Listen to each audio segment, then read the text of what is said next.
आजच्या भागामध्ये आपण पाहणार आहोत की आता शरू, पमा आणि अणू या एका रूममध्ये गेलेल्या असतात, जी रूम बऱ्याच दिवसांपासून बंद असते, जी रूम भाई काकांची असते.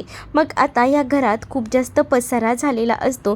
तर अणू आणि शरू बोलत असतात की या रूममध्ये तर आता आपणच इथे राहायला यायला हवं, कारण ना ही रूम तर तशीही बंद असते, 2-2 वर्ष बंदच राहते. त्यापेक्षा आपण आलं तर बरंच होईल, कारण इथे कामही होईल, अभ्यासही होईल, असं आता बोलणं सुरू असतं. पण नाही, आपण इथे यायचं नाही, हे मात्र इकडे असणारी पमा जी आहे ती शरू आणि अणूला ओरडत असते आणि ती म्हणते की आता फालतूचा टाईमपास बस झाला, पटापट हे सगळं काही साफ करायला घ्या, साफ केलंत ना तरच कामाला बसता येईल. मग शरू म्हणत असते की हो. त्यानंतर आता सगळं आवरून झाल्यानंतर शरू आता रात्रीच्या वेळेला मीटिंगला बसलेली असते. शरू जेव्हा मीटिंगला बसते ना, तेव्हा मात्र आता शरूच्या समोर ना जय असतो आणि झूम कॉलवर त्यांची मीटिंग सुरू असते. उद्या मिस्टर चौधरी यांना प्रेझेंटेशन द्यायचं आहे आणि त्यासाठी कोणते कोणते पॉईंट डिस्कस करायचे आहेत याबद्दल त्यांची आता चर्चा सुरू असते. तर इकडे आता गौतमला सुद्धा झोप येत असते, पण तरीसुद्धा ना जय गौतमला सुद्धा कामाला बसवतो. त्यानंतर गौतम तिकडनं निघून जातो. तर जय आता शरूला सांगत असतो की 2 मिनटं थांब, मी फाईल घेऊन येतो, आणि असं बोलून तो थोडा बाजूला जातो. ते शरूला खूप जास्त झोप येत असते. शरूचे डोळे अगदीच ना बंद होत असतात.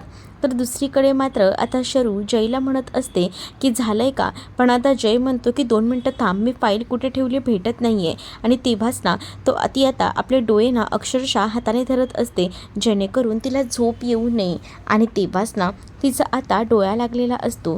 जसा आता तिचा डोळा लागतो ना, तशी आता ती इकडे तिकडे न बघता डायरेक्ट झोपून जाते. जय आता ती फाईल घेऊन येतो आणि तो तिच्यासोबत ते पॉईंट डिस्कस करत असतो. तेच तो स्क्रीनवर पाहतो तर काय, शरू आता झोपलेली आहे आणि तिने तोंडसुद्धा उघडं ठेवलं आहे आणि ती खूप जास्त जोरजोरात घोरतसुद्धा आहे. हे जेव्हा आता जयला दिसतं तेव्हा जय आपला मोबाईल घेतो आणि आता शरूचा व्हिडिओ चालू करतो. शरूचा व्हिडिओ आपल्या मोबाईलमध्ये काढतो. दुसऱ्या दिवशी सकाळी अगं काय गं बाय, शरूचं आवरून झालं का? नाही, ती तर अजून आलेलीच नाही आहे. मग दोघीही जणी शरूला उठवण्यासाठी आलेल्या असतात. मग आता शरूला उठवल्यानंतर कळतं की बापरे, रात्रभर मी इथेच झोपली होती. त्याबरोबर ती पटकन उठते आणि फ्रेश व्हायला जाते, कारण कामावरही उशीर झालेला असतो पोचायला. इकडे आता ती मॅकला म्हणत असते की सर काही बोलले नाही ना? नाही ग बाबा, तू उशिरा आली तरी कुठे सर तुला काही बोलतायत, आमचंच चुकतं बाई, आम्ही उशिरा आलो का आम्हाला ओरडतात. तेव्हाच ना शरू म्हणत असते की तेवढा आपण दरारा ठेवतो ना त्यामुळे. आणि तेवढ्यातच ना तिथे आता जय आलेला असतो आणि जयला आता शरू म्हणत असते की झालंय सर, फक्त 2 मिनटं.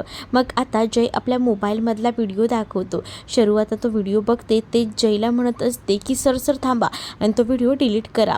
जय म्हणत असतो की नाही, तो व्हिडिओ डिलीट होणार नाही, आता तो व्हिडिओ आपण बाकी सगळ्यांना सुद्धा दाखवूया ना. आणि असं बोलून तो आता मॅकला हाक मारत असतो, कारण त्याला मॅकला तो व्हिडिओ दाखवायचा असतो. पण शरू आता म्हणत असते की मॅक इट्स ओके, मी करते हे मॅनेज, नको नको तू येऊ नकोस, असं बोलून ती आता मॅकला जायला सांगते. तेच दुसरीकडे आकाशला सुद्धा जय बोलवून घेतो. मग आता आकाशला जसं बोलवून घेतो ना, तसं आता शरू म्हणत असते की दादा काही नाही, हे करेन मी मॅनेज, प्रेझेंटेशनला जातोय ना म्हणून तो जस्ट तुला बोलवत होता, पण करेन मी मॅनेज, तू नको काळजी करू, असं देखील आता सांगितलेलं असतं. तेच इकडे जय जो आहे ना, तो मात्र आता शरूसोबत बोलत असतो. जय जेव्हा शरूसोबत बोलत असतो ना, तेव्हा मात्र आता शरू त्याला म्हणत असते की प्लीज ना मोबाईलमधला तो व्हिडिओ डिलीट करा ना. पण शरू आता काही केल्या ऐकायला तयार नसते. शरू म्हणत असते की नाही, व्हिडिओ काही केल्या डिलीट तर होणार नाही, असंही आता सांगितलेलं असतं. जेव्हा आता या सगळ्या काही गोष्टी सांगितल्या जातात तेव्हा दोघंही जण गाडीमध्ये बसतात. तर जय शरूला बोलत असतो की तुला जर माझ्याकडनं व्हिडिओ डिलीट करावा असं वाटत असेल ना, तर पटकन ना एक काम कर, तू ना आताच्या आत्ता ना तू मला सॉरी बोल, असंही आता म्हटलं जातं. जसं आता सॉरी बोलायला सांगितलं जातं ना, तसं मग आता इथे सॉरी बोलायला बोललं जातं. पण तरीसुद्धा ना तिच्या तोंडात ना काही सॉरी हे शब्द निघत नसतात. आता तो म्हणतो ठीक आहे, मग हा व्हिडिओ ना मी एक काम करतो, व्हायरल करतो.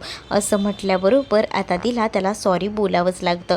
मग आता तो एक काम करतो, तो म्हणतो की आता ना मी व्हिडिओ ऑन करतो. व्हिडिओ ऑन करतोय म्हटल्याबरोबर आता ती त्याला बोलत असते की प्लीज प्लीज जरा शांत बसा ना. पण आता तो काही केल्या ऐकत नसतो.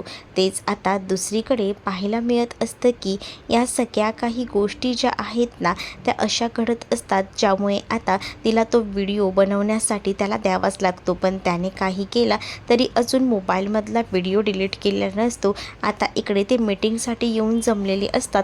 मीटिंगसाठी जेव्हा येतात ना तेव्हा मात्र आता त्यांचं बोलणं सुरू असतं. मग आता तुमच्या सगळ्या काही ज्या गोष्टी आहेत त्याबद्दल सांगा. मग आता साक्षी एंटरप्राइजेसमध्ये जे अमृतधारा हे नवीन प्रोडक्ट लॉन्च झालं आहे याबद्दल त्यांची आता चर्चा सुरू असते. मग अमृतधाराबद्दल बोलत असतानाच ना पहिल्यांदा आता त्यांनी सांगितलेलं असतं की शरू देईल या सगळ्याबद्दलचं प्रेझेंटेशन हे देखील सांगितलेलं असतं.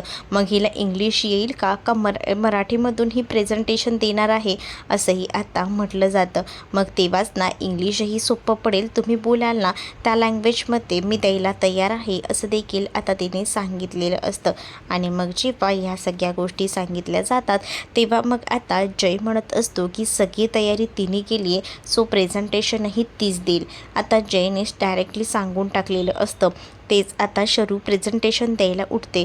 शरू जसं आता प्रेझेंटेशन देत असते ना तसं मात्र आता बोललं जात असतं. मग आता प्रेझेंटेशन कसं द्यायचं आहे, म्हणजे इंग्लिशमध्ये देऊ का मराठीमध्ये देऊ. ती आता इंग्लिशमध्ये प्रेझेंटेशन द्यायला सुरुवात केलेली असते. जसं आता ती इंग्लिशमध्ये प्रेझेंटेशन देत असते ना तसं मात्र आता इकडे ना एक सगळीजणं बघत असतात. पण शरूने ना एकदम परफेक्ट असं प्रेझेंटेशन दिलेलं होतं. शरूने परफेक्ट असं प्रेझेंटेशन दिल्यामुळे ना आता मात्र ह्या सगळ्या काही गोष्टी घडत असतात. आणि जेव्हा हे सगळं एकदम परफेक्ट असं घडत असतं ना त्यामुळेच ना आता शरू जे आहे ती प्रेझेंटेशन परफेक्ट देते. आणि त्यामुळे आता ते प्रेझेंटेशन आवडलेलं सुद्धा असतं. आणि प्रेझेंटेशन आवडल्यामुळे ना आता मात्र ते म्हणतात की आम्हाला तर आता हे सगळं ॲक्सेप्ट आहे, मग आपण कधी करायचं सांगा. मग आता जेव्हा या सगळ्या गोष्टी डील करायच्या आधीच मी तुम्हाला सांगतो की इथे तर ना आता एक लफडा झाला आहे. ते म्हणजे तुम्हाला म्हणजे तुमच्या वाईफला आधी सगळ्यात आधी ना माझ्या कलिगची माफी मागावी लागणार आहे. कारण त्यांचं खूप मोठी चूक झाली आहे. त्यांनी न सांगता ज्या काही गोष्टी केल्या आहेत ना त्या चुकीच्या आहेत. त्यामुळे त्यांना आधी माफी मागावी लागेल. तर इकडे नाईलाज असतो का होईना ने सांगितले म्हणून मिसेस चौधरी यांना शरूची माफी मागावी लागते. शरू आता रडत असते. तेच आता जय म्हणत असतो की तू का रडतेस, नको ना तू स्वतःला त्रास करून घेऊस असं बोलून तो तिला आता शांत करत असतो. पण आता शरू म्हणत असते की मला ना त्रास होतो या सगळ्याचा, म्हणूनच मी रडते, नाही तर मी उगाच नाही रडले असते आज जे काही झालं त्याचा. तो बोलत असतो की मला माहिती आहे जे काही झालं त्यामुळे तुला त्रास होतोय, पण मी तुझी मनापासून माफी मागतो. आणि त्याही तुला बोलल्यास की सॉरी. आणि तसंही आपल्यामध्ये जे चालतं ते चालतं आणि दुसऱ्यांमध्ये म्हणजेच ते तुमच्या बाकी गोष्टींमध्ये कोणीही तुझ्यासोबत मस्करी केलेली मला चालणार नाही. तू माझ्यासाठी स्पेशल आहे आणि मी तुझ्यासाठी स्पेशल आहे असं जेव्हा जय बोलतो तेव्हा शरू आता त्याच्याकडे पाहतच राहते. तर भाग कसा वाटलाय नक्कीच मला कमेंटमध्ये सांगा. अशाच अपडेटसाठी आपल्या चॅनलला सबस्क्राईब करायला विसरू नका.